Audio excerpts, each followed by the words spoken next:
guys, welcome to my channel. My name is ReadingBear and I hope you are ready for some more stories. And today, we'll take a look at some new entitled people content. If you enjoyed my content, please don't forget to subscribe to my channel and post some bear emojis in the comment. And now, let's dive right into the stories. First one is titled, "You claim a car hit you with its rear."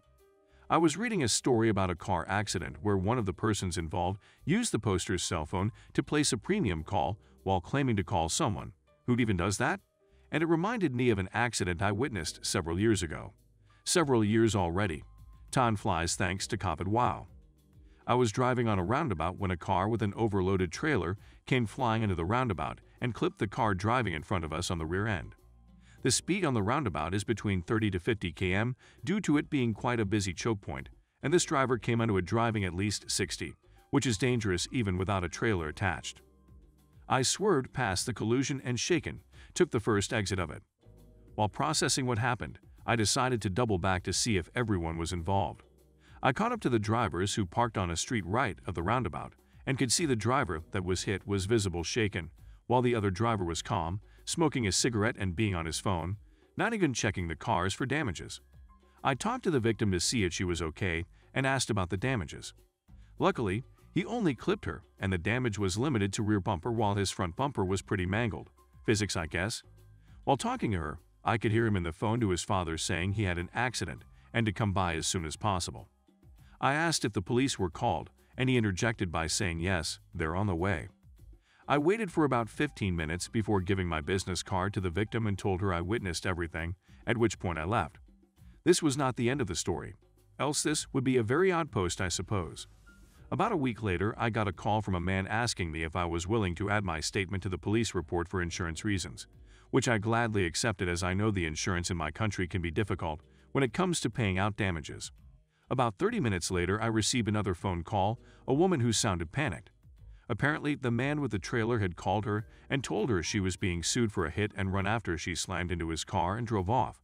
She asked me to please give my statement to the police, as it was his word against hers and confused. I said I was already called for this exact reason. Who was the first person calling me, you ask? The man who caused the accident, who had taken a picture of my business card for insurance reasons. So the next evening after work, I went to the police station. Upon arrival, the police officer told me the man with the trailer filed a police report, claiming the woman had hit him while he entered the roundabout and then sped off before he had a chance to react. I explained to the police officer this was definitely not the case and asked how his front bumper could have been damaged if she hit him. It was baffling to me they didn't ask this basic question, but anyway. I also explained how the trailer seemed overloaded and how the driver could barely maneuver his car, which they would investigate, seeing that is considered a criminal offense based on the situation. I gave my statement of what actually took place in great detail, how I talked to them and waited for 15 minutes for the police showed up. But surprisingly, they were never called. After I left, his father showed up and they started pressuring the woman into signing a paper saying it was nobody's fault, which she luckily declined to do. Several days after this visit to the police station, I got an angry call of the man claiming I had lied on my statement, I was bought off, I was being sued, etc. Also, how I'm loading his trailer was none of my business, and that I clearly had no clue how a trailer works. I asked him politely to not contact me again, and that filing a false police report is a crime. Later, the woman contacted me to let me know that her insurance took her side due to my statement, as else it would have been a he said, she said kind of thing, which is perfect for the insurance. They can then refuse to pay anything out, which is profit for them. I never heard anything back from the other party, nor was I sued for anything. I did hear he was getting a hefty fine for overloading his trailer, but the police decided to not charge him with a criminal offense. Next one is titled, "Did you just run over a cop?" I was a bouncer at a club while in college and enjoyed the people watching and odd events that would take place. One night at closing, chaos broke out. The competition, a club from the neighboring town, was shut down due to serving minors and other shady things. This meant the trash that attended that club found their way to ours, bringing their drama and squabbles with them. As we are closing and escorting people out, if the club fights and arguments broke out. Most of them were small and pointless, and all of them were caused by the out-of-town folk. Police arrive and start to make order of the situation. Suddenly a car rolls up revving its engine and screaming at people while hitting lift controls to show off. The crowd goes a bit crazy and drama starts to happen. Then of course the police surrounded the car to get it to move alone and buzz off. The driver then revs his engine and punches the gas. He managed to run over 2 civilians and 1 officer. As this was a smaller town with a far too large police force if we didn't have an awful neighboring town. However, having the majority of the police on the scene and then running over one of their own was not a good idea. The driver takes off and boom, car after car gives chase, catching him less than 2 blocks down. I got to enjoy watching Mr. My Car is Awesome getting ripped from his car, tossed like a rag doll, and rather harshly tossed into a waiting paddy wagon. I'm Irish, I'm fully allowed to use that term. The car was confiscated and searched. Items found in the car meant the driver wasn't going to be using his car anytime soon. A couple months later the car was up for auction at the local police station. This is how I got to own a purple 1977 Cadillac Eldorado Biarritz and subsequently sold for parts, making a huge profit. The car itself had very strong smells and was locally recognized as a particular individual's car and thus could be dangerous to drive it around. I donated the front bumper to the police department after they all signed it. The officer and civilians were okay, and very little damage was done. Next one is titled, A Man Takes Advantage in a Car Accident. This happened 1 week ago, and yesterday I discovered something about it. I was in a roundabout with my boyfriend in the car, and we saw a recent accident. No one stopped to help, so I told my boyfriend to stop. Only he got out of the car. No need to be so many people disturbing the others. They were a man, Kevin, and his partner. He nearly made the roundabout straight, but he was okay. No one else was involved. My boyfriend asked if they needed a doctor, but Kevin just asked my boyfriend if he could call a tow. While I was watching, I hoped Kevin wouldn't steal the phone. I know, there are more important things. Kevin made a call, and then the police came, so we were able to leave. I asked my boyfriend why Kevin didn't call with his phone. He had one. Turns out that the man said, "They don't answer me. Can I call from yours?" I said to my boyfriend something like, 1. Next time call you and talk you, or put hands-free mode, so we can talk, but you have the phone. 2. If they didn't answer him, why would they answer you?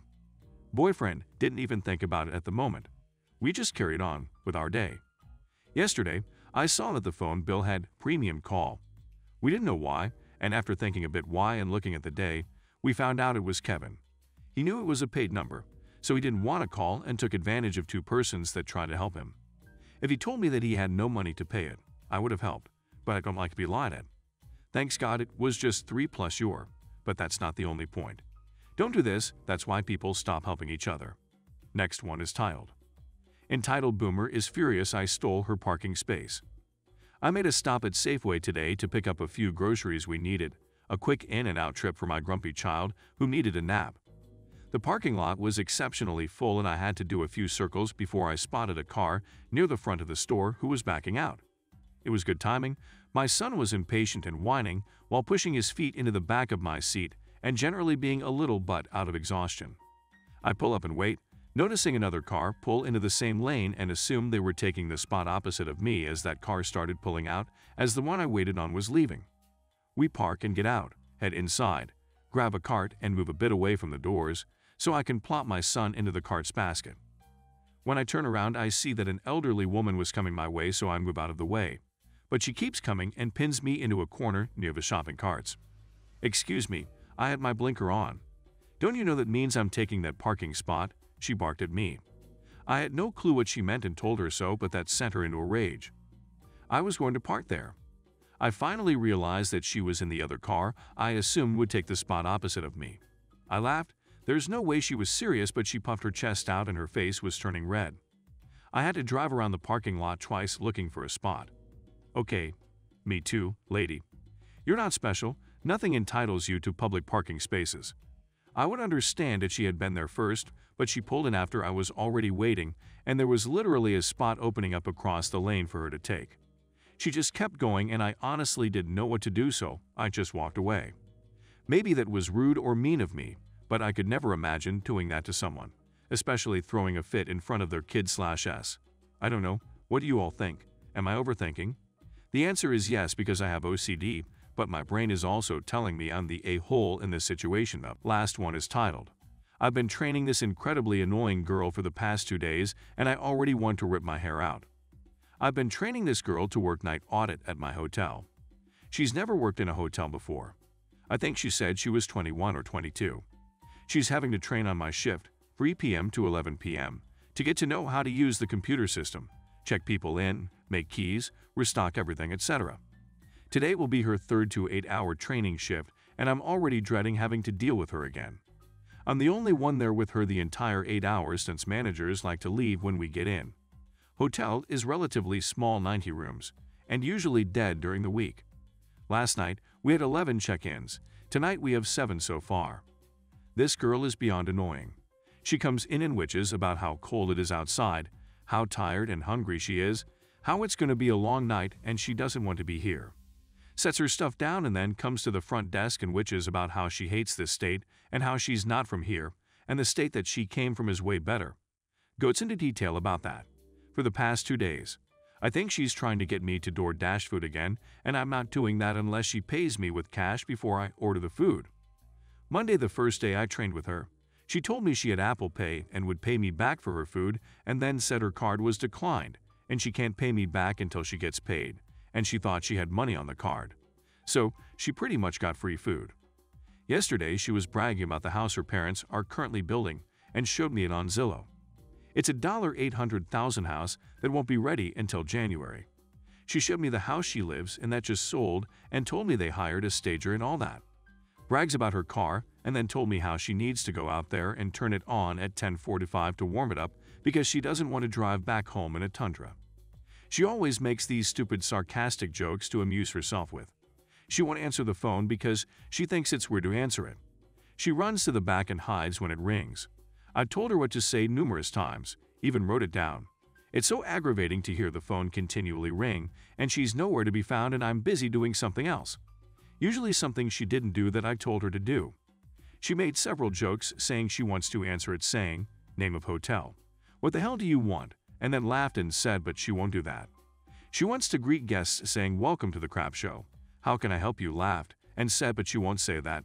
I don't really find her jokes very funny. Just all these stupid sarcastic jokes, the entire 8 hours with anything and everything. She thinks she's hysterical. Then she makes fun of people after they check in. She also has asked them personal questions and goes up to their dogs and pets them without asking, while I'm checking them in. I told her it's against hotel policy to ask those questions. It's not very professional. She was witching about how there is no chairs behind front desk and her feet hurt. She walks around the lobby several times, goes to the bathroom maybe every 5 to 10 minutes, is on her phone constantly, and gives me an attitude when I'm trying to explain stuff to her or tell her it's very unprofessional to be on your phone while a guest is at the front desk. She ignores what I say. She wrote down step-by-step instructions of how to check people and if they already made a reservation, and somehow still couldn't get past looking up their name, and then asked me what to do next. So I've been taking over that because she can't do it yet. Mobile check-ins, you are supposed to verify the last 4 digits on the card and ask for their ID to make sure it matches the name. She just handed them the room key and said she forgot to do all that and laughed. She talks the entire shift about random stupid crap. Nothing that has to do with this job. Yesterday she was watching YouTube videos on the computers and taking BuzzFeed quizzes. A few guests asked her to go get them toiletries and she was like 1 second and then went and hid in the break room for a good 5 minutes. I went in there to get the guest toilet paper and asked what she was doing, and she said she didn't know where anything was, even though I previously showed her where everything was numerous times.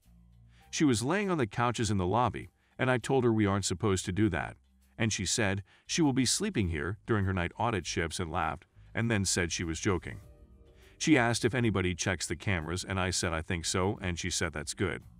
Then she made a joke about sneaking into the indoor pool and going swimming. I can't believe I have to put up with her again tonight. Luckily, after this I won't see her again until next week, since she took Thursday and Friday off because she has already made plans that she forgot about. Coworker said manager was witching about that because they want her to be trained and ready to be by herself soon. Yeah, that won't be happening, not at the rate she's going. She can't even check people in yet or answer the phone. Edit. Wanted to add she just showed up and she's wearing the exact same shirt as yesterday with the stain on it. Manager gave her 2 uniforms. She smells like strong onions, her hair isn't brushed and looks greasy, and she's complaining that she's freezing and forgot to bring her coat. She thought it was going to be warm outside. It's been in the 40s as highs for the past week. And she plugged her phone in on the charger and just left and went to the gas station to get food and a Red Bull. I can already tell it's going to be a very long 8 hours, and the ship starts in 20 minutes. Thanks for listening.